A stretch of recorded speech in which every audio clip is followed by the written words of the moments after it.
Do you want to know what happens to your garden after you're gone for a few days and you haven't been in it? Me too. Let's go check this thing out. We're gonna see this garden right now in real time together and find out what all's got to be done. Let's go. We have been gone for a few days here, and this garden has gotten a lot of rain, I can tell you that. And I had our dill here that I just staked up a little bit. It's starting to go on us here, starting to go to seed here. And I was trying to save it because our cucumbers are just now coming into fruiting stage. So we want to use our dill with our cucumbers. Our carrots look good here. There are lots of weeds. OMG, the weeds. That's what happens when we get a real nice rain and you're gone and you're not able to get all the weeds tilled under. That's what happens. So right here is where I have my garlic, which we've already harvested, and I came back through and planted some zucchini plants in here. But as you can see, the weeds are trying to creep in too. There's a nice little zucchini plant. I had planted a lot more seeds in there than that. Not sure why we have not gotten any more germination. Probably the heat. Today it's supposed to be in the mid 90s, and obviously we got a good amount of rain over the weekend here. Right here I planted some more radishes. Those look like I'm hoping they're not going to bolt on me. Probably will. We'll see what happens.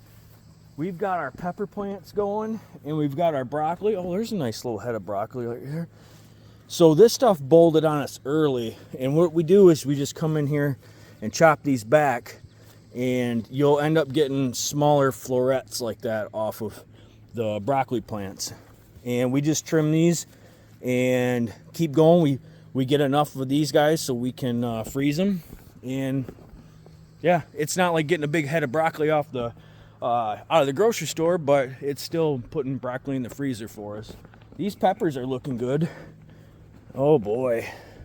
See, I went through here and put some tomato cages on some of these pepper plants. I've staked some up with just some sticks and then a little bit of twine. That's looking pretty good too. Wow, look at some of this broccoli. It's really looking good now. Yeah, we're gonna have to harvest that, because if not, it'll bolt real quick. We've got 3 days here where we're gonna be in the 90-degree temperatures, and we're at like 90% humidity. It's crazy hot. But we do have some green peppers starting here. These plants were real hard to get going this year, but they are looking good now. And I like that. Our onions. This onion here is looking okay, but it's small. We've got some smaller onions. Some of these guys, like that right there, once that neck bends over, they're pretty much done growing. So we're gonna let it go here for just a minute, but we're gonna be harvesting onions very soon. And we had a random volunteer amaranth plant, and this thing is, oh, it's gotta be 6'2" right there probably. Our tomatoes are looking good. I see we've got a couple way down at the end that are falling over. Yeah, like these guys here. So what we'll do is we'll come in here and we'll pull these up, which I'm going to do in a few minutes, and we'll just put some twine. I take some twine and prop them back up against the fencing. But yeah, we did have some blossom end rot a few weeks back, and I sprayed it with our Tums, our calcium solution, and everything looks like it's going pretty good. This is a problem here though, guys. Look at this. We got some blight setting in pretty heavy right now. Oh, look at that. Look. Aw. We got a little rot on that guy, but that's our first. Oh, there's another red tomato in there. That looks like it's got blossom end rot. So sometimes when the blossom end rot comes in, what we'll do, you'll see it because the tomatoes turn ripe a lot faster than they should. But this guy's no good, so this is what we do with him. We take him and chuck them into the chicken coop, and the chickens love it. But all in all, tomatoes are looking good. I did something different this year with tomatoes. I did not trim and prune them like I would normally do. I would normally come in and prune suckers. Like this guy, I would prune that sucker off normally. I would have all this lower foliage trimmed up to the first fruit set. And this year I didn't. Basically, I wanted to try something a little bit different, see if I got any different results. I only planted about half the amount of tomatoes that I did last year, so we still have quite a bit put up. I wasn't really worried about getting a whole lot of tomatoes this year, but we'll still have plenty, I can tell you right now.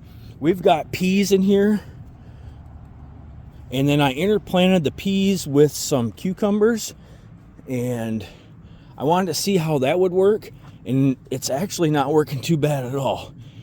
So I kind of like that. The cucumbers, oh, I can see them right there.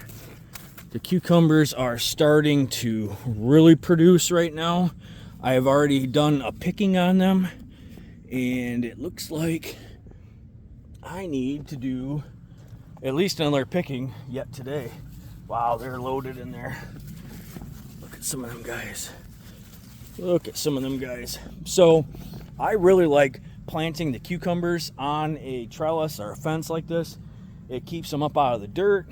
It's easy to pick. You can kind of come by with some pruners and clip them, and it's just not as back-breaking that way. So we've got loads of cucumbers.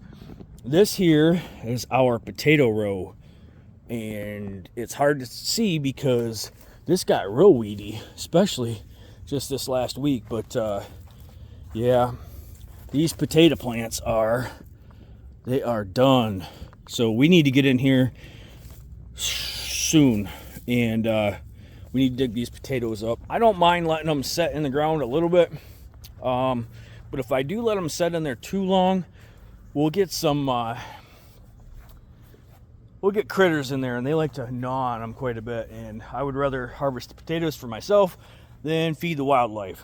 So we've got a perennial row of flowers here, and some of these are going back to seeds. Some of them are yarrow here, did really good, but they got so tall and we had so much rain that they just they got hit in the ground. Right here we have our onions, and look at some of these guys.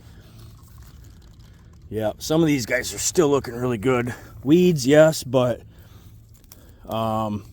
yeah, I'm happy with that. We don't get super huge onions. These are some bigger ones actually for us here in the garden. Now up to about right here in this row, all these were from starts. So I picked up a bundle of starts, something comparable to like a Dixondale start you would get, and these grew really good. Now these back here are all ones that I planted by seed, and they grew a lot better than they did last year. But these guys looks like most of the necks are already bent over. They're quite a bit smaller. I tried coming in here and spooning all these guys just like that. You just come in with your finger and spoon around. I've done that a few times now on these, actually the whole row, and they did bulb up, but they're smaller. That's okay.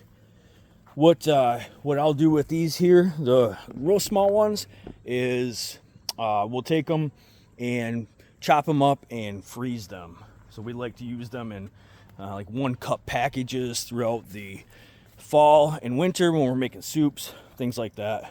Here we've got a little bit of hodgepodge of, oh, my tomato tipped over. I had a volunteer tomato right here, and this thing got big. So we're gonna have to do a little bit of restaking with the volunteer tomato plant, but I wanted to just kind of leave that guy here, away from everything else, away from our other tomatoes over there, and see kind of how it did differently. So through here we've got some cabbage. I've harvested some. They're small heads. This is a low light area of the garden, and some are starting to split. So we had our cauliflower here. I've already harvested that, And then all this is Brussels sprouts. And they're getting so big that they are falling over. But first year with Brussels sprouts on the farm.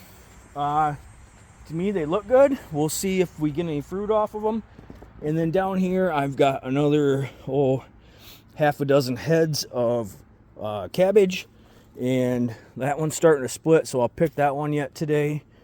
And we're gonna, I don't know if we'll just eat it raw or if we're gonna make any sauerkraut. Probably this year, just gonna eat it raw. We've got some zinnias down here and some perennial flowers down on the end. We've got some sunflowers here, and Candace has got sunflowers here. And we got some daisies down here. They're all looking good. These daisies got real tall and fell over on us again. I think we're gonna next year put some netting up and see if that'll kind of keep them up a little bit. I got a couple random pepper plants I put in down here just to again see if the the low light will really affect it, or with removing the big tree up by the barn, if that would help get some light down here and we could extend our veggie growing area. Jury's still out on that one. Looks kind of small yet. Here we had a whole bunch of amaranth that was all volunteer, and I just left them. And I wanted to see what would happen. We got some beautiful rudbeckia, some black-eyed Susans here. We got some decorative basil we were going to use for bouquets. And, oh, looky here. It looks like our glads have finally started to bloom. One fell over, but these guys are, we had these glads in the back row last year and they did not do good. So I moved them up 2 rows to see if that would help, and it has, and the tree removal really has helped as well. Got a nice little sunflower going here, and then we've got amaranth. This is all amaranth. This is really short, but it's starting to blossom out. You've seen some of the amaranth up in the front, and that stuff can get crazy tall. Back here, I didn't have anything else to put the last row, so I put some zucchini in yet again to kind of see how things would work. And it looks like it's at least flowering. I don't see any zucchini yet, but... And then back here we have some dahlias. These were supposed to be dinner plate dahlias. We bought all dinner plate dahlias from, I believe it was Home Depot, and none of them were. I have no idea why that happened like that, but I think everything looks really good. We got to get out here and do a little bit of harvesting in the weeds. I got to run through with the stirrup hoe and get some of these weeds under control again. But that's what happens when you go out on vacation. You're gonna have a mess like this to return to, and all in all, I'd say it looks pretty good. It's just tough because it's gonna be so hot for the next 3 days, and we've gotten a lot of water in here on this. I can tell it's really wet, so this thing's just gonna explode faster than I can probably even deal with. I'm gonna take a look at one of these carrots here. Let's see what...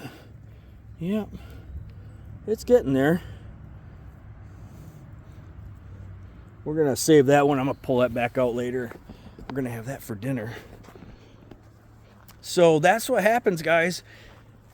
You can either stay in your garden all summer long, or you can go on vacation and do a few fun things, but then you almost have to spend 3-4 days back in the garden to catch back up with everything that's going on.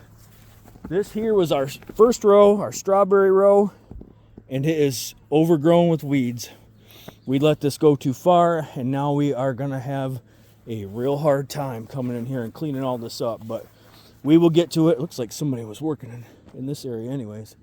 So, well, that's it, guys. I hope you enjoyed a quick update. We're coming into harvest season right now, so we're gonna be doing more videos. We got a bunch of canning videos, a bunch of preserving videos. We gotta do something with all this stuff because it's all going to come at once. That's usually what happens. Everything gets done at the same time, and then we're just canning, processing, preserving for the next 2 months. I hope you guys are doing good with your gardens as well. I'm going to go get a drink of water and some air conditioning because it's hot, as you can see. Thanks for hanging out with me, guys. We'll catch you on the next one.